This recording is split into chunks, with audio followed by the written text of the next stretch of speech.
What are the guidelines for an opioid overdose?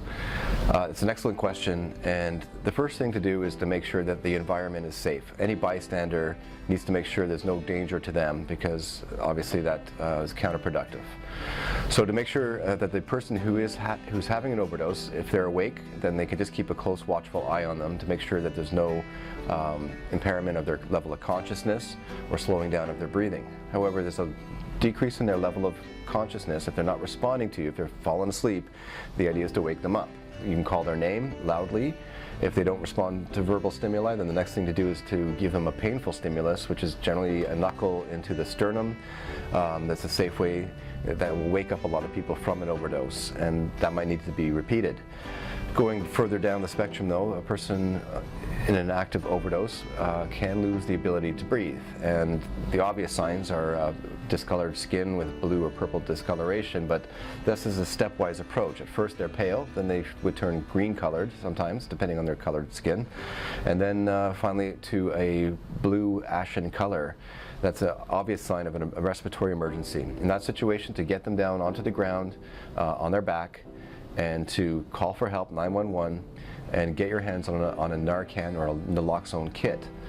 In that kit, they have a barrier mask for respiratory assist. So this is mouth-to-mouth respirations. The emergency is that they've stopped breathing. We need to give them rescue breaths. And in the kit, which you'll see in another video, which I will show you in there, what's in the kit, is a barrier mask. So this provides a safer, more sanitary way of giving mouth-to-mouth. It's not needed, however, if this is a loved one and they're stopped breathing, obviously mouth-to-mouth is the first thing. The next thing is to get the Narcan or naloxone kit. It's the same thing, it's the same drug, just different names. These come in different forms, as a intramuscular injection, which is a needle, or the other one is easier to give, and this is a intranasal spray, and it's just sprayed up the nose.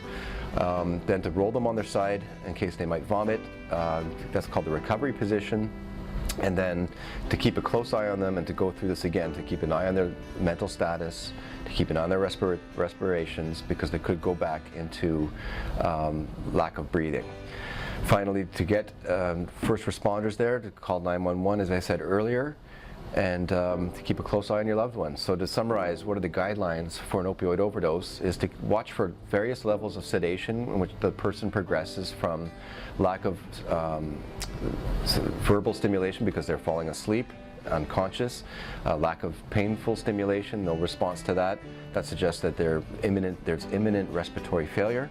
To get them on the ground, on their back, into a position so you could administer the naloxone or mouth-to-mouth respirations, preferably mouth-to-mouth first, followed by the naloxone injection, and to get them in the recovery position on their side in case they vomit, so they're not aspirating or choking on the vomit, and finally getting help from an emergency medical responder. If you or a loved one are looking for help with substance abuse, call our 24/7 helpline at 1-800-615-1067. A caring addiction advisor is awaiting your call.